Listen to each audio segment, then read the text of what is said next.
This is one of our Go missionaries, Jeff Kran, as Pastor Mark said, and Marlene, his wife. And they have 5 kids, and Marlene has homeschooled them all. They've lived all over the place in the United States. Right now they're from Glendale, Arizona, and is that like West Phoenix area? Yeah, okay. West Phoenix. And this is a remarkable testimony. We just have a few minutes, but we wanted to welcome you, Jeff. And our first question is, we always go back to the cross. How did you get saved? Well, I'll do a little bit of a Reader's Digest version. I grew up in a Reformed Jewish household with an Orthodox conservative Jewish grandfather who made sure that I got a Jewish education. I was very interested in pondering life, and he made sure I went to Hebrew school. From there, I absorbed the fact that God was a good king. That was the one concept I carried through, and went through high school, and somewhere in there I started dating a Catholic girl, and my grandparents got offended, and then ended up being a little bit put out by that, and then ended up in college, and someone challenged me to go to a Bible study on the Gospel of John. And that's when I came face to face with the issue of the Trinity. And so God took me on a little road trip from the front of the Bible to the back, showing me that there was more to his oneness than I ever understood.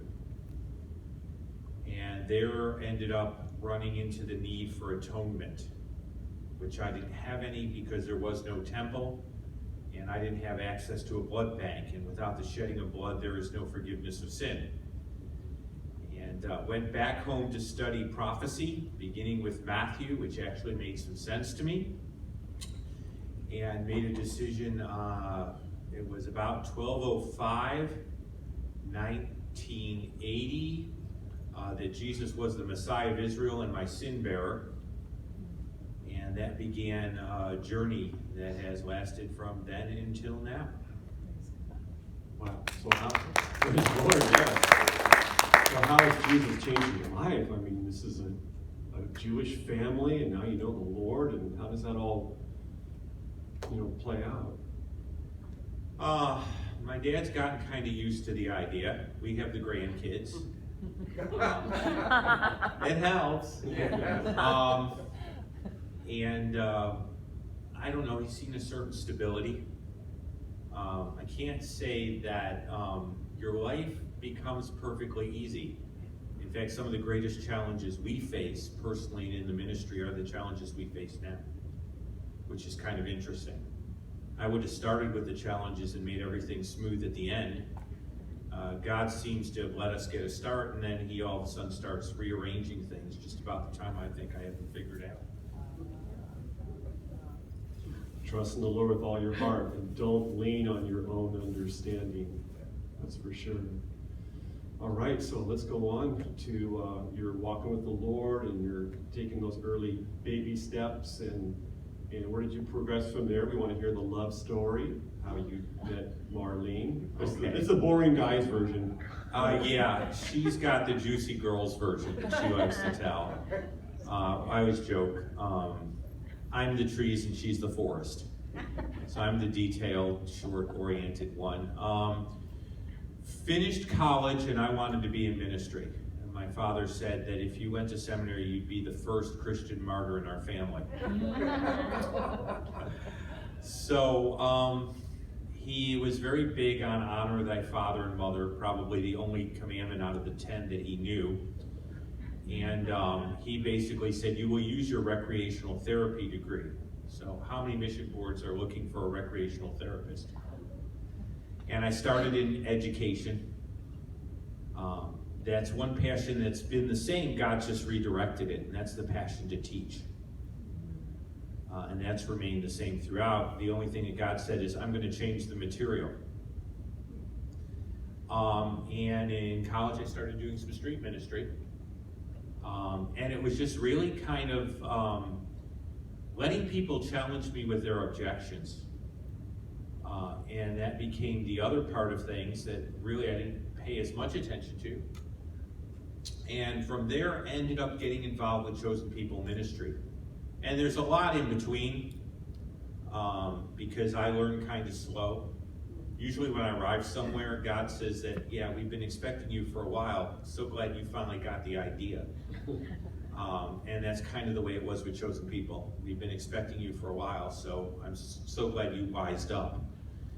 And got involved from there, and then got involved more with apologetics. So I got the MDiv at Biola in a Jewish mission / Master of Divinity degree. And learned to argue apologetics with my dad and when I got saved, and then took that to the streets and didn't do as much with that, and got involved with teaching and missions. And now God's sort of bringing that full circle.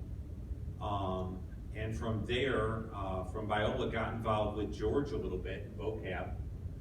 And lo and behold, Muslims had some of the same objections Jewish people did. And actually, I think it was about 2 or 3 years ago, I was on this very stage with John Mark Reisner at a conference George did. And so it's a strange turn of events that somebody who's handling Jewish objections and secular objections to the gospel would end up starting to handle Muslim objections to the gospel. So really, we're getting bigger than Chosen People. We're still affiliated, but Chosen People doesn't specialize in objections, they specialize in Jewish objections. And I found myself answering other objections. And so we've sort of grown outside that, and that's what Zion's Banner's about. I'm going to do the plug. There are letters back there, okay? Missionaries need to partner. We're an extension of you. I always like to say that. Missionaries are never there to replace the local church. We can't. That's the body of Christ. You're the lighthouse in this area, but we're the extension of you. So when I'm out on First Fridays, I'm the extension of all those that are part of the team, whether they're out there or not. And we continue to do stuff like that. First Fridays, looking for other venues and being involved with web teaching. We've got Facebook going, and we're taping stuff while we're out here. And the thing I never thought I'd be doing is learning how to do electronic broadcast teaching from my computer. I did not plan that. And so we're continuing to learn. Ministry is an on-the-job training program. You learn as you go. And what you don't know, you're going to learn.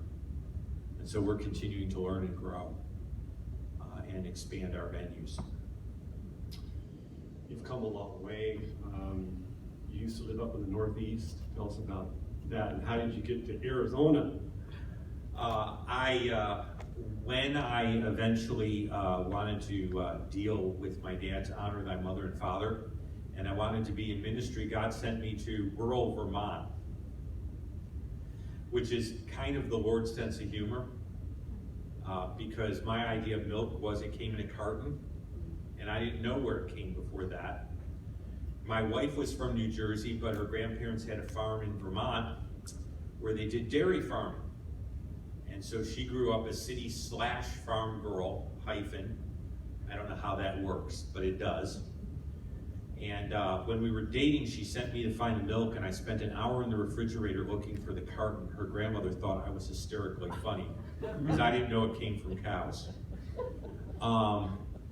And so we met at work. I was working in a facility that was mental health. It was subcontracted with a Christian ministry.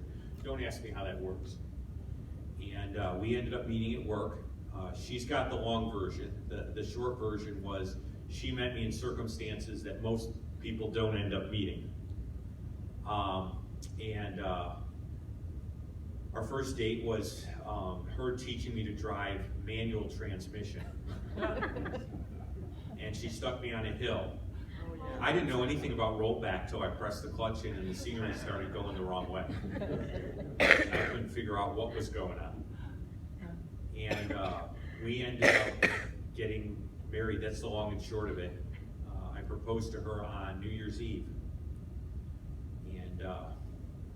And then from there we ended up being involved with the ministry, the /group home ministry, until our engagement. And then all of a sudden God threw a curve. And then from there I started Bible teaching. And from there I got involved with missions. And so we went from there, and eventually Chosen People said, we want a Bible teacher for the Arizona area. And my wife preferred that to New York City, where she pictured us duct taping the kids against the wall in the evening so they could turn in. And she thought Arizona was a better choice. And so we went from global cooling to global warming. And then we ended up in Glendale learning what triple-digit temperatures feel like. And we've been there about 6 years, seeing God build the ministry, but now all of a sudden start to rearrange things again.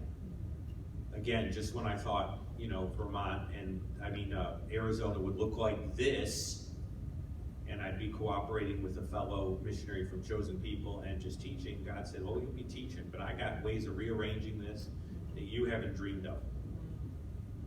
Let's talk about, what does it mean to be a domestic missionary? Usually we think in terms of overseas, international, and then how can we serve the Lord here in the States? Yeah, that's kind of an interesting thing.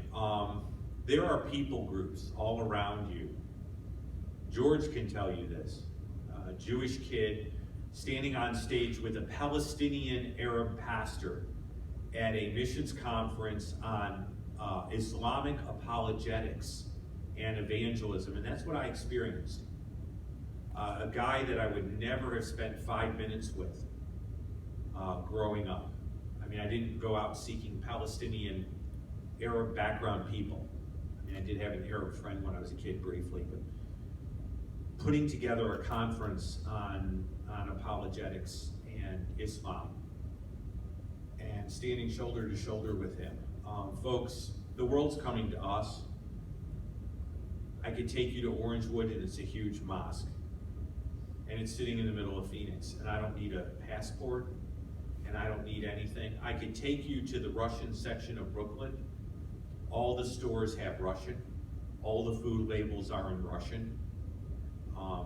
The world is here. Missions is here. And apologetics, I can't begin to tell you the number of young people that I've seen wrecked who have gone to secular college who know what they believe, but they don't know why. And I get to watch the wreckage.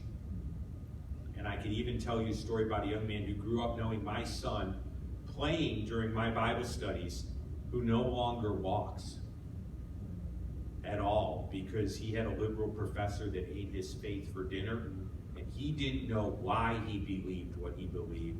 He only knew this verse and that verse, and he believed it, and now he is shipwrecked.